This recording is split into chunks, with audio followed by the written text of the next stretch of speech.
Perkenalkan, saya Lulu Lubuna Aziza dengan NIM J500240160. Perkenalkan, saya Alia Niswa Kamila dengan NIM J500240159. Perkenalkan, nama saya Alexandra Makela Hartanto dengan NIM J500240161.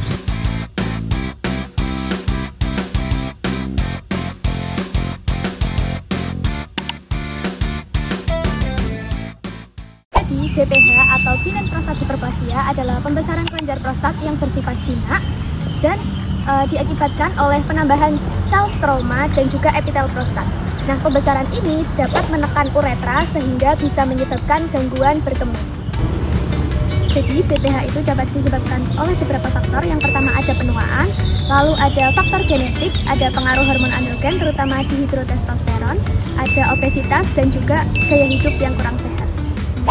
Jadi, BPH adalah penyakit tersering pada laki-laki usia lanjut, sekitar 20% pada usia 40 tahun, lalu 50% pada usia 60 tahun, dan lebih dari 80% pada usia lebih dari 80 tahun.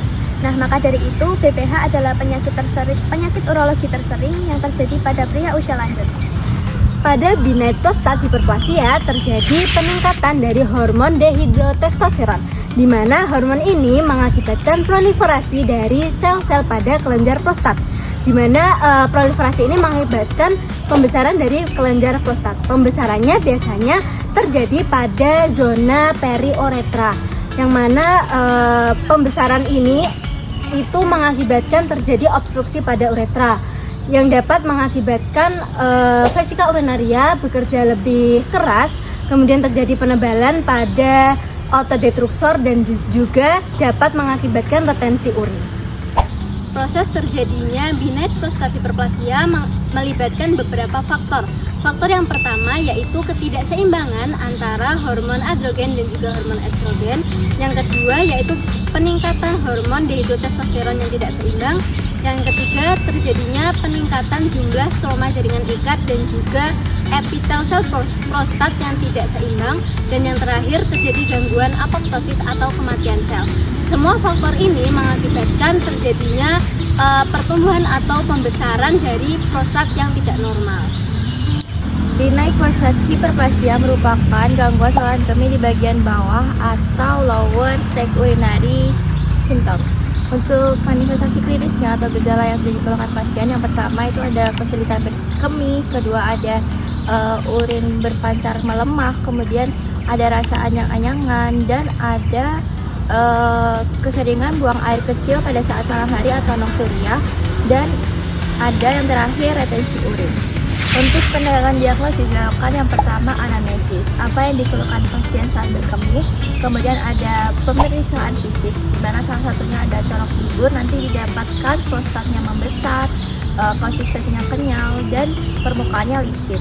Kemudian ada pemeriksaan laboratorium, ada urinalisis dan PSA, di mana PSA ini nanti akan mengukur kadar protein di dalam kelenjar prostat. Kemudian ada USG pada prostat dan kandung kemih.